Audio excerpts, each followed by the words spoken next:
Hello friends, स्वागत है आप सबका हमारे YouTube channel top rank study में। हम आपके लिए लेके चल रहे हैं special series of mathematics for all competitive exam, जिसका एक नया टॉपिक लेके चल रहे हैं साधारण एवं चक्रवृद्धि ब्याज, जिसका मैंने एक पार्ट पहले बना दिया है। अगर आपने अभी तक वो वीडियो नहीं देखा है तो चैनल पे विजिट करके या फिर डिस्क्रिप्शन बॉक्स में दिए लिंक पर जाकर वीडियो देख लीजिए, क्योंकि उसमें हमने साधारण ब्याज के बारे में बेसिक कॉन्सेप्ट और कुछ क्वेश्चन आपको क्लियर करवाए हैं। आज पढ़ेंगे उससे आगे के क्वेश्चन और उसके टाइप। देखते हैं पहला क्वेश्चन आपके सामने। क्वेश्चन पढ़िए। क्वेश्चन फर्स्ट, 2920 रुपये का 150 दिनों का ब्याज बताइए यदि दर 25% हो। यहाँ पर आप देखेंगे पहले वाले पार्ट में कुछ क्वेश्चन कराए थे साधारण ब्याज के, जहाँ पर हमने एक डायरेक्ट फॉर्मूला बताया था साधारण ब्याज का, I बराबर PR/T/100, जहाँ पर P हमारा प्रिंसिपल मूलधन होता था, R रेट होती थी, दर होती थी, और T समय होता था। इसमें आप देखेंगे P ये रहा हमारा मूलधन 2920 रुपये, और दर 25%। टाइम का लफड़ा, यहाँ पर टाइम का लफड़ा क्या है, 150 दिनों को पूछा है। जो हमारा साधारण ब्याज निकलता है वो उसमें जो ब्याज लगता है वो 1 साल के लिए लगता है, लेकिन यहाँ पर हमें पूछा है 150 दिनों का पूछा है।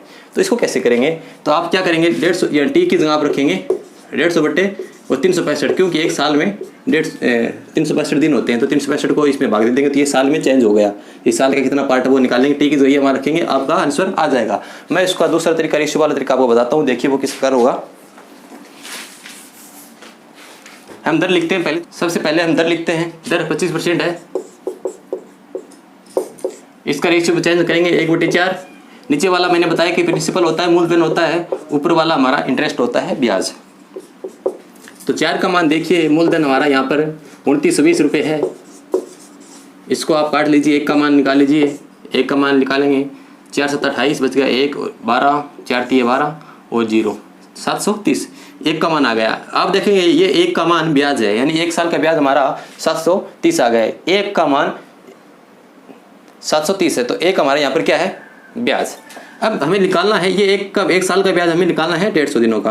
150 दिनों का ब्याज हम कैसे निकालें वो देखिए 150 दिन है और नीचे 365 लिखेंगे, क्योंकि 1 साल में 365 दिन होते हैं। इसको इससे भी गुणा करेंगे, इससे भी गुणा करेंगे, तो हमारा 150 दिनों का ब्याज निकल आएगा 730। इसको भी गुणा करेंगे 150 बटे 365। अब देखेंगे ये इसका 2 गुना है तो काट सकते हैं हम, 365 गुणे 2, तो हमारा 150 दिनों का ब्याज निकल आएगा। इंटरेस्ट 2 को इससे गुणा करेंगे 300 रुपये। इस फॉर्मूले से आप निकालेंगे वो भी 300 रुपये आएगा, वो आप सभी कर लीजिए। बढ़ते हैं अगले क्वेश्चन की ओर। अगला क्वेश्चन देखिए, ये क्वेश्चन हमने पहले वाले पार्ट में करवा दिया, लेकिन फिर भी आपको मैं रिवीजन करा रहा हूँ। इससे अगला वाला क्वेश्चन है, उस पर इसी प्रकार का कॉन्सेप्ट लगा, इसलिए करा रहा हूँ, आप ध्यान से देखिए। कोई धनराशि 2 वर्ष में 2000 रुपये हो जाती है। 2 वर्ष में देखिए, 2 वर्ष में 2000 रुपये हो जाती है, लिख लीजिए आप जैसा बोला है। 5 वर्ष में वो 3500 रुपये हो जाती है। तो मूलधन तथा दर बताइए। तो आप देखेंगे यहाँ पे 2 वर्ष में वो राशि 2000 रुपये हो जाती है। कुछ मूलधन है, उसका कुछ मूल राशि है, उसको किसी व्यक्ति ने उधार दिया और उसकी राशि 2 वर्ष में वो 2000 हो जाती है। इसका मतलब इसमें वो मूलधन भी है, मूल राशि भी है और ब्याज भी है। ब्याज जुड़कर वो राशि 2000 हो जाती है। उसी प्रकार वो 5 साल में 3500 रुपये हो जाती है। तो आप देखिए यहाँ पर ब्याज भी है, इसका अंतर ले लेंगे हम। यहाँ पर अंतर देखिए 1500 रुपये का है।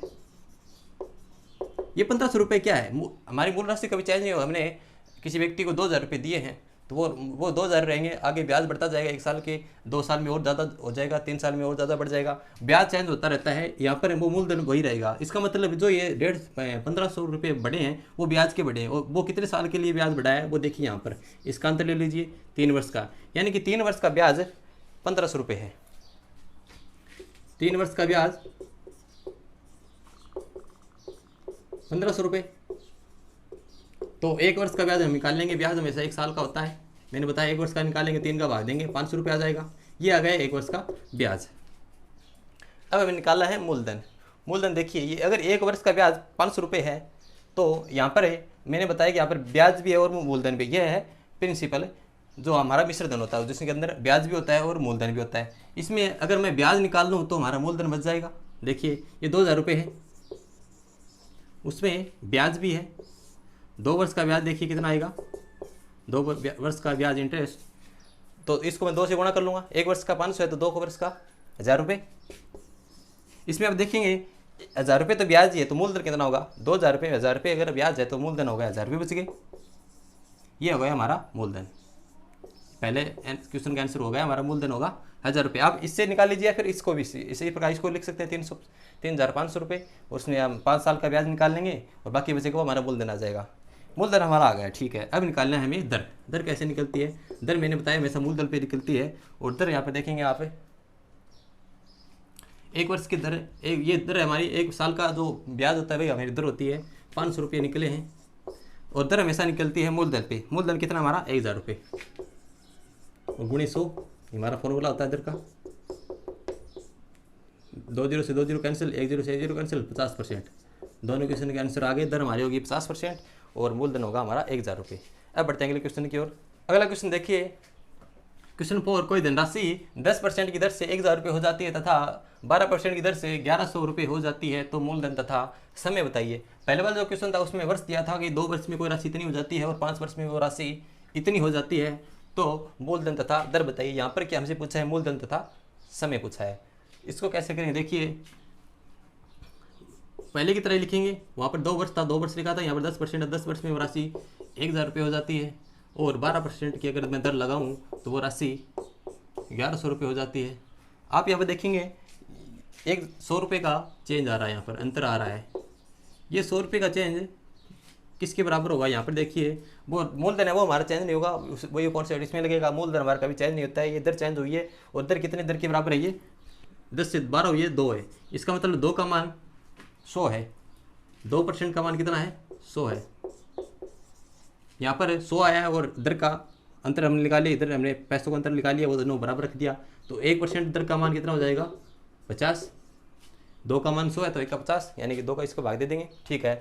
अब हम निकाल लेंगे दर, और हमारे मूलधन है उसमें निकाल लेंगे। कैसे निकालें? देखिए, ये है 1000 रुपये, इसमें मैंने बताया कि ब्याज भी है और मूलधन भी है, यानी ये मिश्रधन है, इसमें ब्याज भी होगा और मूलधन भी है। देखिए, पहले मैं अगर दर निकालूँ, अगर ब्याज निकालूँ तो कैसे निकालूंगा? इसमें 10% की दर लग रही है, तो 1% दर का मान है 50, तो 10 का मान कितना होगा? 500 होगा। यानी कि इसमें जो ब्याज होगा वो 500 रुपये का होगा, और बाकी बचेगा वो मूलधन। मूलधन कितने का होगा? 500 का होगा। भाई 500 का ब्याज आ गया, इसमें मूलधन भी है और ब्याज भी है। ब्याज अगर 500 का है तो मूलधन कितना बचेगा? 500 रुपये। इसको इससे हम घटा लेंगे, वो बचेगा हमारा मूलधन आ गया। पहले का आंसर तो आ गया, हमारा मूलधन आ गया 500 रुपये। अब हम निकालेंगे समय। समय के लिए हमारा जो फॉर्मूला है वो उसका यूज़ करेंगे। आई बराबर है PR/T/100। हमें निकालना है यहाँ पर समय। समय को कैसे लिखेंगे? यहाँ पे देखिए, T का मान I × 100, ये ब्याज होता है जो हमने 10% की दर से ब्याज निकाला था, कितना है? 500 रुपये। I इंटरेस्ट, और PR नीचे आ जाएंगे। ये हमारा समय का फॉर्मूला बन गया। I का मान रखिए, इंटरेस्ट 500 रुपये का ब्याज लगेगा, गुणा 100, मूलधन हमारा है, मूलधन सॉरी, ये रहा 500 जब हमने निकाला, और रेट लग रही है हमारे 10% की दर से। सोल्व कर लीजिए भाई, हमारा आंसर होगा 500 से 500 कैंसिल हो जाएंगे, 10 से 10, समय आ जाएगा 10, यानी कि वो 10 वर्ष में वो समय हो जाएगा हमारा 10 वर्ष। ये दर जो लग रही है 10% की और 12% की, वो 10 वर्षों के लिए ये लगा रहा है, तब हमारा मान 1000 और 1100 रुपये आ रहा है। आई होप आपको क्वेश्चन दोनों समझ में आए होंगे। मूलधन हमारा 500 होगा और समय 10 वर्ष होगा। अब बढ़ते हैं अगले क्वेश्चन की ओर। अगला क्वेश्चन देखिए, क्वेश्चन नंबर 5, 500 रुपये की राशि एक निश्चित दर पर 3 वर्षों में 680 रुपये हो जाती है। यानी कि कोई राशि है 500 रुपये, उस पर कुछ दर लगा रहा है कोई बंदा, और वो 3 वर्षों में 600 रुपये हो जाते हैं। जब दर पहले जो दर लगा रहा था, अब उसमें क्या कर रहा है? 2% की बढ़ोतरी कर रहा है, तब ये राशि कितनी होगी ये हमसे पूछ रहा है। तो हम क्या करेंगे? पहले ये 3 वर्षों में 680 रुपये हो रहे थे, ठीक है। अब दर 2% बढ़ा रहा है, तो यानी 2% दर से हम ब्याज निकाल लेंगे और वो इसमें हम ऐड कर देंगे, तो हमारा राशि, अब जो राशि वो निकल आएगी। तो हमारी जो ब्याज होगा वो देखिए, इंटरेस्ट, इसका फॉर्मूला होता है PR/T/100। P होता है हमारा मूलधन, मूलधन यहाँ पर 500 है। दर, अब हम 2% बढ़ा दें, 2% की दर से ब्याज निकाल रहे हैं, तो 2, समय हमारा 3 वर्ष, 3 वर्षों के लिए पूछ रहा है हमसे, बटे 100। इसको सोल्व कर लीजिए आप, यहाँ पर 5 बचेगा, 5 दूनी 10, और 10 को 3 से गुणा करेंगे 30। आई का मान आ गया हमारा 30। यानी कि अगर 2% और बढ़ा दें तो ये 2% की जो ब्याज होगा 30 होगा, और पहले कितना हो रहा है? 680 रुपये, तो इसमें हम ऐड कर लेंगे। तो अब जो राशि होगी 2% बढ़ाने के बाद कितनी होगी? 680 + 30, तो 710। ये हमारा आंसर हो जाएगा। अगर इसमें आप एक बात समझ लीजिए, अगर वो बोलते हैं कि 2% की दर से अगर हम वो दर है वो 2% घटा दे, पहले कुछ दर थी, उसमें अगर हम कुछ घटा दें, यहाँ पर बढ़ा रहा है 2% की दर से, अब बोलते हैं कि 2% दर घटा दे, तब क्या करेंगे, ये हम माइनस कर लेंगे, तो यहाँ पर कौन सा साइन आएगा, माइनस, तब हमारा आंसर 650 आ जाएगा। आई होप आपको ये दोनों टाइप के क्वेश्चन समझ आए होंगे। अब बढ़ते हैं अगले क्वेश्चन की ओर। क्वेश्चन नंबर देखिए, अगला क्वेश्चन नंबर 6 है, यदि किसी राशि पर साधारण ब्याज मूलधन का 4/9 हो तथा ब्याज दर और समय समान हो तो वार्षिक दर क्या होगी। इसको कैसे करेंगे, देखिए यहाँ पर क्या बोल रहा है कि जो साधारण ब्याज है, साधारण ब्याज आई, इंटरेस्ट एस आई, जो भी आपका एस आई लिख लीजिए आप, साधारण ब्याज वो मूलधन का 4/9 है, मूलधन को हम लिखते हैं पी से। ये हो गई हमारी इक्वेशन रूप साधारण, ये हो गई हमारी इक्वेशन रूप। इसमें आप देखेंगे आई बटा पी का मान हम निकाल सकते हैं, आई बटे पी का मान 4/9, आई बटे पी का मान 4/9, इसका मान हम कहाँ रखेंगे, ये सोचने वाली बात है। आपको मैंने बताया था कि जो साधारण ब्याज का सूत्र होता है वो होता है PRT/100। इसमें बोल रहा है कि जो ब्याज दर है और समय है वो समान है, यानी कि R बराबर T है, R बराबर T है, तो R की जगह हम T रख सकते हैं या फिर T की जगह हम R रखते हैं, कोई फर्क नहीं पड़ता। PR और T की जगह हम R रखेंगे बट्टे 100, तो I PR की स्क्वायर बट्टे 100। हमें यहाँ पर से पूछा क्या है, R का मान पूछा है, वार्षिक दर पूछिए, तो R का मान कैसे निकालेंगे, देखिए R की स्क्वायर, ये I बटे नीचे आ जाएगा, I बटे P है, P इसके नीचे आ जाएगा, 100 यहाँ पर गुणा हो जाएगा क्योंकि यहाँ पर भाग में है, ये आ गया R यहीं का, R की स्क्वायर यहीं का है, 100 इसके और 100 P नीचे। हमें निकालना है R का मान। मैं आपको डायरेक्ट फॉर्मूला बता रहा हूँ इससे समझाते हुए कि वो फॉर्मूला क्या होगा, ये फॉर्मूला ये होगा, इस प्रकार क्वेश्चन में हम ये फॉर्मूला यूज़ करेंगे, I बटे P गुणा 100 जो वार्षिक दर होगी। फॉर्मूला को आप डायरेक्ट लिख सकते हैं या फिर इस प्रकार समझकर कॉन्सेप्ट बेस आप कर सकते हैं। यहाँ पर इसका मान I बटे P का मान 4/9 रख लेंगे और हमारा आंसर आ जाएगा। तो दर होगी हमारी I बटे P का मान 4/9 गुणा 100, R 4 की 2 की स्क्वायर 4 होती है, तो इसका जो अंडर रूट है वो कैंसिल हो जाएगा, 2 9 3 हो जाएगी, 3 की स्क्वायर 9 होती है और 10 की स्क्वायर 100 होती है, यानी सभी का अंडर रूट हट गया। तो आप देखेंगे 20/3, R का मान आ जाएगा 6.66। आई होप आपको क्वेश्चन समझ आया होगा। अगर क्वेश्चन अच्छे लग रहे हो, बस समझ आ रहे हो तो लाइक कर दीजिए हमारी मेहनत को देखते हुए। अब बढ़ते हैं अगले क्वेश्चन की ओर। अगला क्वेश्चन समझिए, क्वेश्चन नंबर 7, कोई धनराशि 2 वर्ष के लिए उधार पर ली जाती है, अब उसकी ब्याज 3% बढ़ा दी जाए तो 108 रुपये ज़्यादा मिलते हैं, तो मूलधन बताइए। इसमें आप देखेंगे कि जो दर, कुछ दर के किसी राशि को उधार दी जाती है 2 वर्ष के लिए, अब वो क्या कर रहा है कि उसकी दर को 3% बढ़ा रहा है। 1 साल के लिए 3% बढ़ा रहा है तो 2 साल की 6 हो जाएगी। 1 वर्ष के लिए वो 3% बढ़ा रहा है दर, तो 2 वर्ष के लिए 6 हो जाएगी हमारी। उसने दर क्या किया कि 6% बढ़ाया और उससे रुपये कितने फालतू मिले, 108 रुपये। इसका मतलब 6 का मान 108 के बराबर है, तो यहाँ पर 1 का मान निकालेंगे हम, 6 कम 6 और 6 48, 1 का मान 18 आ गया। और हमें निकालना है मूलधन। मूलधन होता है हमारा 100, तो हमें 100 का मान निकालेंगे, 100 को इससे गुणा करेंगे, 100 को इससे करेंगे, तो 1800 रुपये हमारे मूलधन आ जाएंगे। यानी कि जो मूल राशि थी वो जो उधार दी गई थी वो 1800 रुपये थी। ये 100 मैंने माना क्योंकि यहाँ पर हमने निकाला है 1 का मान, और मैंने बताया कि जो हमारा सिंपल इंटरेस्ट है, साधारण ब्याज निकलता है वो हमेशा मूलधन पे निकलता है, उसको हम 100 मान सकते हैं, बेस उसका मूल 100 होता है। आइए आपको क्वेश्चन समझ आएगा। अब बढ़ते हैं अगले क्वेश्चन की ओर। अगला क्वेश्चन देखिए, काफ़ी इंपॉर्टेंट क्वेश्चन है। आपने अपनी हमारी ज़िंदगी में ऐसा प्रकार का क्वेश्चन या फिर ऐसे आम बोलचाल में ये पढ़ा होगा कि कोई लोन लिया है हमने और उस पर हम किस्त भरा रहे हैं। वो क्वेश्चन पढ़िए पहले आप। क्वेश्चन में 1380 रुपये देय राशि 4 समान किस्तों में दी जाती है, यदि दर 10% हो तो प्रत्येक किस्त का मान बताइए।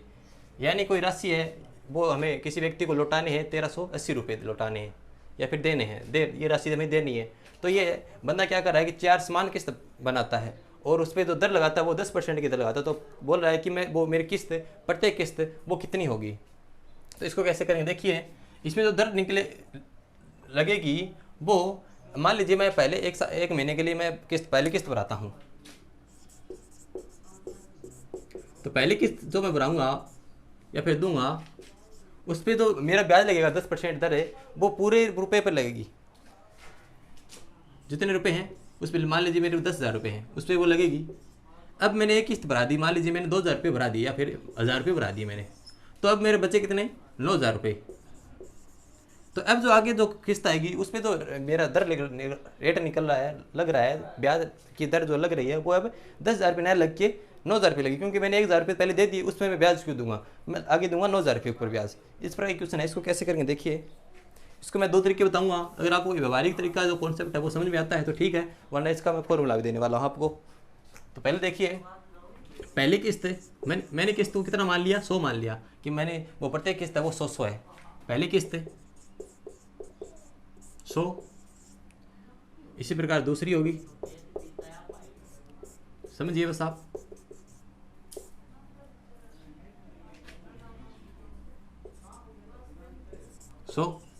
ये पहली, ये दूसरी, ये तीसरी और ये चौथी, ये भी 100 और ये भी 100। अब जो लास्ट किस्त होगी मेरे, जो मैंने पूरे रुपए उसको दे दिए, मान लीजिए मैं 10,000 रुपये दे रहा था, 1,000 रुपये के, तो मैंने 10वीं किस्त दी, वो 10,000 रुपये 1,000 रुपये दी, उसमें मेरा कोई ब्याज नहीं लगेगा क्योंकि वो लास्ट किस्त है। आगे जो मेरे जो पहली किस्त है उस पर ज़्यादा ब्याज लगेगा, फिर उसके बाद कम लगेगा, उसके बाद कम लगेगा। वो कैसे लगा देखिए, इसमें मेरा कोई ब्याज नहीं लगेगा, ये 100 रुपये देने होंगे मुझे। मान लिया मैंने कि जो पहली किस्त है वो 100 माना है मैंने, इस पर मेरा 10% ब्याज लगेगा, क्योंकि इससे आगे मेरी एक किस्त बची हुई है, एक किस्त बची हुई है तो उस किस्त पे मेरा ब्याज नहीं लगेगा, तो 100 का 10% लगेगा 10। अब ये देखिए इसमें क्या है, इस पर मेरे 2 किस्तों में ब्याज लगेगा, क्योंकि मैंने 2 तो दे दी, दूसरी में दे रहा हूँ, लेकिन आगे मेरी 2 किस्त बची हुई है, तो इसके मैं 2 किस्तों में ब्याज दूंगा, एक पे 10 तो 2 पे हो गए तो 20 हो गए। ये आपको पूरा ऐड करनी है, ये नीचे 100 ठीक है, तो 110 हो जाएगा ये। इस पर मेरे आगे 2 किस्तों में मुझे ब्याज देना है 10% की दर से, तो इसका 20 हो जाएगा, तो इसमें 20 करूँगा तो मुझे किस्त कितनी देनी पड़ेगी 120।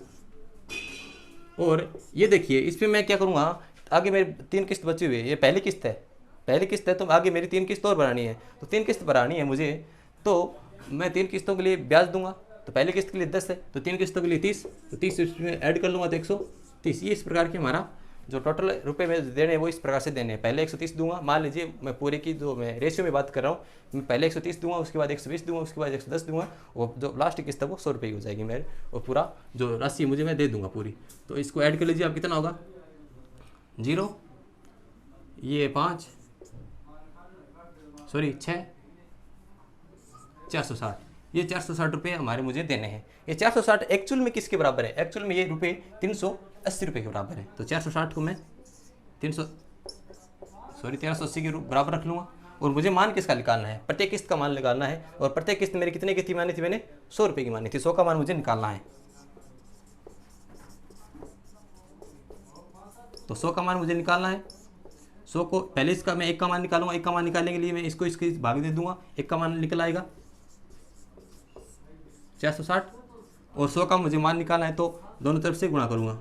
आइए ये स्टेप आपको समझ आएगी कि मैं एक स्टेप आगे कर रहा हूँ। ये काफ़ी समय से मैं ये स्टेप लिखवा रहा हूँ, लगभग लाभ हानि से हम कर रहे हैं, बट्टा वाले में किया हमने, और ये साधारण ब्याज में भी अब कर रहे हैं। तो 0 से 0 कैंसिल हो जाएगा, और ये कट रहा है, पहले आप 2 से काट सकते हैं इनको, 6 और 9, 0, ये आ जाएगा 23। 23 को इससे कट जाएगा, 3 बार 3 से कट रहा है 30, 30 से 1 0 हो गया 300 रुपये, यानी कि जो मेरी प्रत्येक किस्त होगी वो 300 रुपये की किस्त होगी। प्रत्येक किस्त मेरी 300 रुपये किस्त होगी। आई होप आपको ये मेथड समझ आया होगा। अब देखते हैं इसका फॉर्मूला। ये हमारा आगे आपके सामने आ गया ट्रिकी फार्मूला। प्रत्येक किस्त के लिए जो ट्रिकी फार्मूला वो है m गुणा 100 बट्टे 100 गुणा t प्लस बड़ा वाला bracket t-1 plus t-2 plus, जब तक वो 0 हमारा मान नहीं है तब तक हम उसको इस प्रकार घटाते जाएंगे। ये t हमारा होगा कि समय हमें 4 समान किस्तों में दे रहा था, इस t का मान हमारे 4 हो जाएगा। आगे बोल सकता है कि वो 1 महीने के लिए 1 किस्त दे रहा है तो 4 महीनों की वो पूरी करा रहा है, तो ये हुई हमारी किस्तों, कितनी किस्त हैं वो t, ये t का मान वो होगा, और r हमारी दर हो गई। तो इसमें मान रख दीजिए आप, प्रत्येक किस्त m जो होगा हमारा होगा मिश्रित अमाउंट 1380 रुपये गुणा 100 गुणा t, 4 बार किस्तों में दे रहा है तो गुणा 4 प्लस, अब देखिए t में से 4 में से 1 घटाएंगे 3 बचेगा, प्लस क्या 4 में से 2 घटाएंगे 2 बचेगा, 4 में से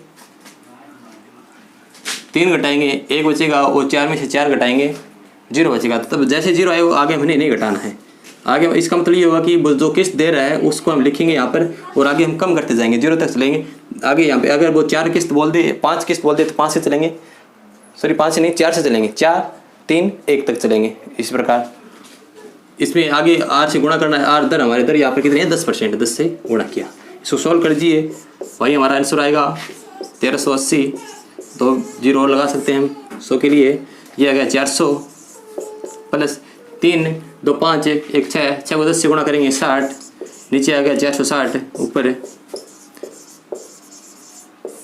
460। इसको आप काट लीजिए, 1 0 से 1 0 कट गया, और ये कट रहा है वही आ जाएगा हमारा, 2 से काटेंगे 23 आएगा,